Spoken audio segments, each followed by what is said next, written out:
Assalomu alaykum aziz tomoshabinlar. Bugun sizlar bilan 2026 yilgi Chevrolet Damas qayta modeli haqida batafsil va sodda tilda gaplashamiz. Chunki bu avtomobil O'zbekiston yo'llari uchun begona emas, balki ko'pchilikning hayotida muhim rol o'ynagan haqiqiy mehnatkash mashina hisoblanadi.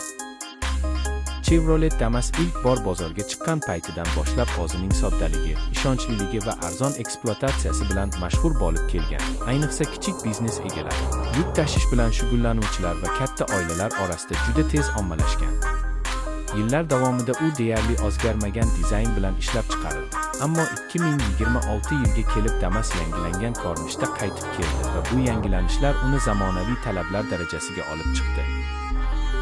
Tashqi ko'rinishiga e'tibor bersak, yangi Damas avvalgidek ixcham va baland kuzovga ega, lekin old qismi yanada chiroyliroq ishlangan. Faralar zamonaviy shaklga ega bo'lgan, bamperlar esa biroz agressivroq ko'rinadi.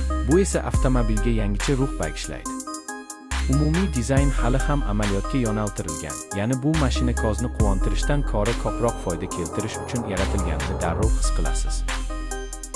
Salon ichiga kirganingizda ham katta o'zgarishlarni ko'rish mumkin. O'rindiqlar qulayroq bo'lib, materiallar sifati biroz yaxshilangan. Panel esa soddaligini saqlagan holda ancha tartibli va tushunarli qilingan. Bu haydovchi uchun boshqaruvni osonlashtiradi.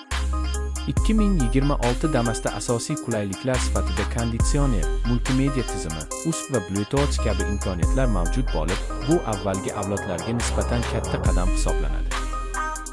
Texnik tomonga o'tsak, avtomobil yuragida avvalgidek ishonchli 6,8 litrli benzin dvigateli joylashgan bo'lib, u taxminan 68 ot kuchini ishlab chiqaradi. Bu tezkor sport haydash uchun emas, balki sokin va tejamkor yurish uchun mo'ljallangan.